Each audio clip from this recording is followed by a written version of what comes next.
Halo teman-teman semuanya, ketemu lagi dengan saya Edi Suharto di YouTube channel Akademi Gaya Hidup Sehat Menuju Usia 100 Tahun. Dalam video akademi kali ini saya ingin bertanya kepada teman-teman semuanya. Tahukah teman-teman bahwa terdapat garam yang tidak asin?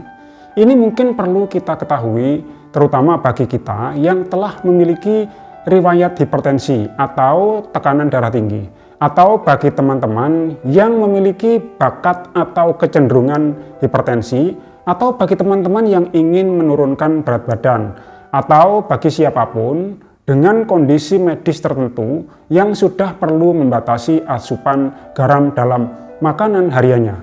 Mengapa kita perlu membatasi konsumsi garam dalam menu harian kita? Karena kelebihan konsumsi garam dapat memicu terjadinya beberapa kondisi kesehatan. Studi menyebutkan bahwa konsumsi makanan tinggi garam dikaitkan dengan meningkatnya risiko hipertensi atau tekanan darah tinggi, penyakit jantung, dan stroke. Makanan lebih sehat ketika tidak menggunakan terlalu banyak garam. Terkadang kita terjebak dalam keinginan untuk menampilkan rasa enak sehingga sering mengabaikan risiko kesehatan. Konsumsi garam berlebih juga diketahui dapat mempercepat terjadinya kekakuan pembuluh darah dan meningkatkan beban sistem pembuluh darah. Jumlah maksimal konsumsi garam natrium orang dewasa berdasarkan rekomendasi Badan Kesehatan Dunia atau WHO adalah sekitar 2000 mg hingga 2400 mg per hari atau tidak lebih dari 1 sendok teh per orang per hari. Banyak orang sudah mencoba mengurangi konsumsi garam harian menjadi tidak efektif ketika mereka tetap gemar makan makanan yang mengandung garam yang tidak asin setiap hari. Kemudian pertanyaannya adalah, di makanan apa saja garam tersebut bersembunyi? Makanan tinggi garam banyak bersembunyi di makanan berkuah, seperti kuah soto, kuah rawon, kuah sup, dan kuah bakso. Selain itu, makanan tinggi garam sering dijumpai pada makanan di dalam kemasan. Namun demikian, kita tidak mungkin menghindari garam sama sekali. Sebab tubuh kita masih membutuhkan garam untuk fungsi metabolisme dan untuk homeostasis tubuh, yaitu suatu kondisi agar sistem tubuh tetap dapat mempertahankan diri dan dapat berfungsi normal ketika terjadi perubahan pada lingkungan sekitarnya. Garam merupakan mineral penting yang diperlukan tubuh untuk fungsi saraf dan fungsi otot yang optimal.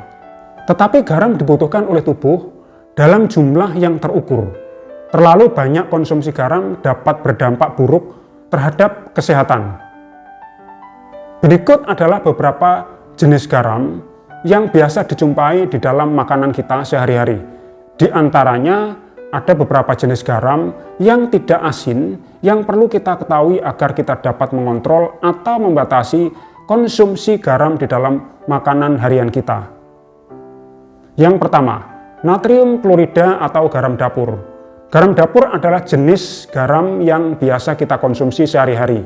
Garam dapur seperti yang kita ketahui bersama adalah garam yang rasanya asin. Garam dapur umumnya dicampurkan ke dalam masakan untuk menambah rasa enak. Jika tidak ditambah garam, makanan biasanya akan terasa hambar. Garam dapur biasanya ada di makanan yang kita konsumsi sehari-hari, seperti ikan asin, telur asin, daging empal, tahu asin, kacang asin, kerupuk, dan lain-lain. Garam bersama dengan klorida di dalam natrium klorida atau garam dapur dalam jumlah tertentu diperlukan oleh tubuh untuk menjaga keseimbangan cairan dan mineral di dalam tubuh. Tetapi konsumsinya tidak boleh berlebihan juga karena dapat memicu beberapa kondisi kesehatan seperti hipertensi atau darah tinggi, penyakit jantung, kegemukan atau obesitas, dan stroke. Yang kedua, monosodium glutamat atau MSG atau penyedap rasa. Sodium adalah bentuk lain dari garam yang rasanya tidak asin. Sodium biasanya kita jumpai di dalam penyedap rasa, misalnya monosodium glutamat atau yang lebih umum dikenal sebagai vetsin atau micin atau penyedap rasa. Vetsin sering ditambahkan ke dalam hampir setiap masakan. atau bahan olahan yang digunakan untuk meningkatkan cita rasa masakan atau bahan olahan supaya menjadi lebih sedap. Ketika vetsin ditambahkan ke dalam masakan, di mana masakan tersebut sudah ditambahkan garam di dalamnya, maka tanpa kita sadari jumlah takaran garam di dalam makanan tersebut dapat meningkat lebih banyak dari yang kita perkirakan. MSG atau micin biasanya banyak terdapat di makanan berkuah, seperti kuah bakso, kuah soto, kuah rawon, kuah sup, dan kuah sayuran. Micin juga sering kita jumpai di dalam masakan seperti mie goreng, mie kuah, nasi goreng, dan aneka masakan lainnya. Yang ketiga, natrium bikarbonat atau soda kue. Natrium bikarbonat adalah bentuk lain dari garam yang rasanya tidak asin. Soda kue umumnya dipergunakan sebagai bahan campuran adonan kue. Soda kue biasanya dicampurkan ke dalam tepung adonan sebagai bahan tambahan untuk pembuatan roti atau kue. Mengapa soda kue sering ditambahkan untuk bahan campuran pembuatan roti atau kue? Soda kue sering ditambahkan ke dalam adonan roti atau kue agar supaya roti atau kue dapat mengembang dengan baik serta agar roti atau kue memiliki tekstur yang lebih lembut. Jika dalam proses pembuatan roti atau kue sudah ditambahkan soda kue yang tidak asin, kemudian masih ditambahkan garam yang rasanya asin di dalamnya, maka kandungan garam natrium di dalam roti atau kue tersebut bisa menjadi lebih tinggi dari yang kita perkirakan. Berbagai jenis roti di dalamnya biasanya ditambahkan soda kue, seperti roti manis, roti kering, roti basah, roti tawar, dan juga berbagai macam kue dengan bahan tepung. Yang keempat, natrium benzoat atau pengawet. Natrium benzoat adalah bentuk lain dari garam yang rasanya tidak asin. Natrium benzoat biasanya dipergunakan sebagai bahan pengawet makanan, makanan atau minuman yang sengaja diawetkan, atau makanan atau minuman yang di dalam kemasan biasanya mengandung bahan pengawet. Bahan pengawet yang ditambahkan ke dalam makanan atau minuman di dalam kemasan dimaksudkan untuk mempertahankan makanan atau minuman agar supaya tidak cepat basi atau tidak cepat rusak. Bahan makanan yang tidak diberi bahan pengawet normalnya dapat bertahan atau tidak rusak hanya dalam beberapa hari saja. Sedangkan jika suatu makanan ditambahkan bahan pengawet, maka makanan tersebut dapat bertahan lebih lama. Misalnya dapat bertahan selama beberapa bulan atau bahkan dapat bertahan selama setahun lebih. Jika suatu makanan yang sudah ditambahkan garam yang rasanya asin di dalamnya, kemudian makanan tersebut perlu diawetkan dengan menambahkan natrium benzoat misalnya, maka makanan yang diawetkan tersebut sangat mungkin memiliki kandungan garam natrium yang lebih tinggi dari yang kita perkirakan.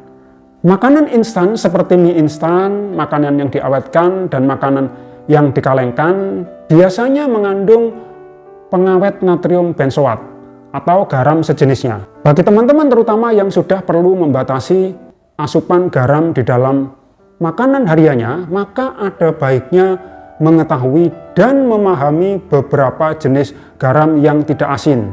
Sebab ketika kita telah mengkonsumsi makanan yang mengandung garam yang berasal dari natrium klorida atau garam dapur, kemudian masih mengkonsumsi makanan yang mengandung garam jenis yang lain, maka bisa jadi konsumsi garam harian kita melebihi batas konsumsi garam yang direkomendasikan untuk kesehatan. Misalnya di dalam mie instan, supaya ada rasa asinnya maka ditambahkan garam natrium. Kemudian untuk menambah cita rasa enak ditambah lagi MSG atau micin, di mana micin juga termasuk jenis garam.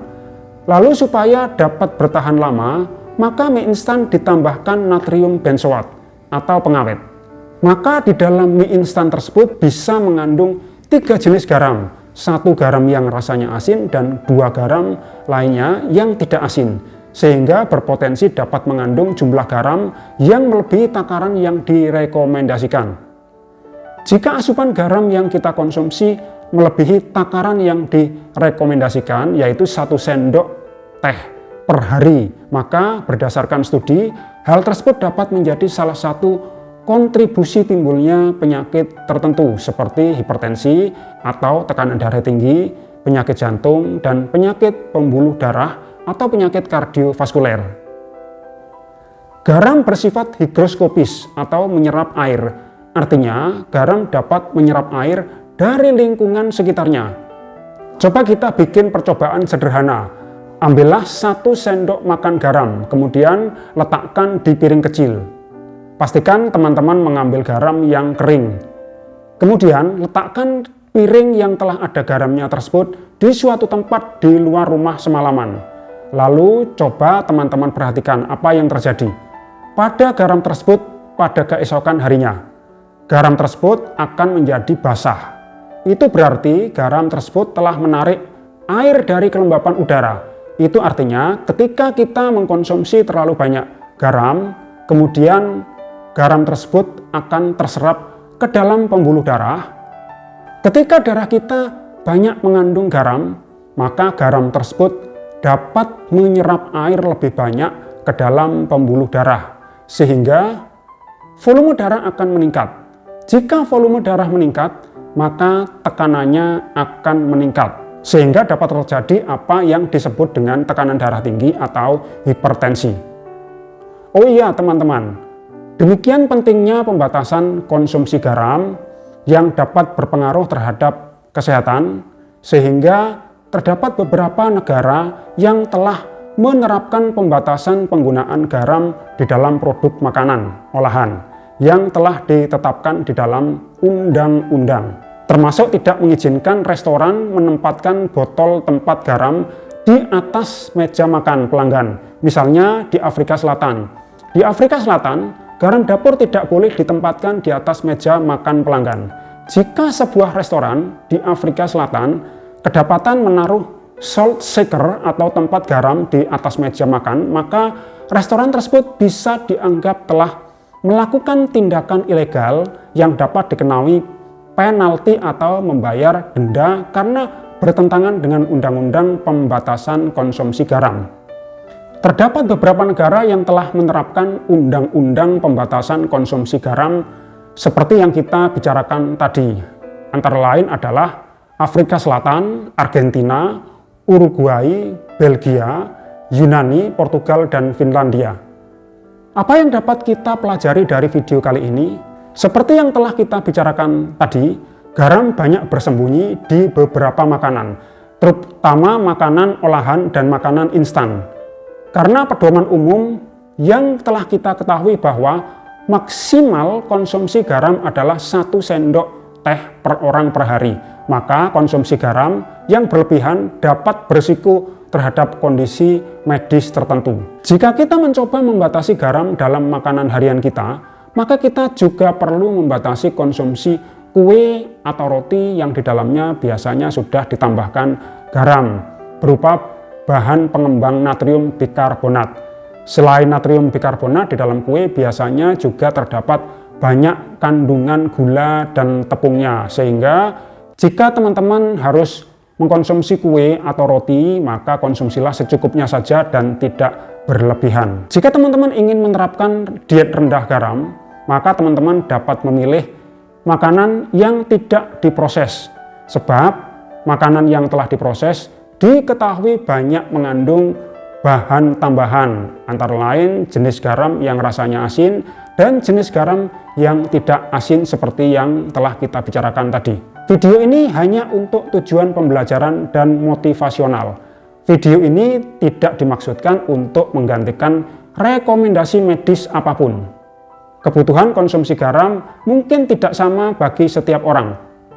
Jika teman-teman memiliki kondisi medis tertentu, maka silakan berkonsultasi terlebih dahulu dengan dokter Anda atau unit layanan kesehatan untuk mendapatkan nasihat atau rekomendasi asupan garam yang tepat sesuai dengan kondisi kesehatan Anda. Teman-teman semuanya, ayo tetaplah bersemangat untuk menjalani gaya hidup yang lebih sehat, untuk meraih usia harapan hidup sehat yang lebih panjang. Demikian teman-teman semuanya, saya Edi Suharto. Semoga video ini bermanfaat bagi kita semua dan sampai bertemu lagi di video-video saya berikutnya.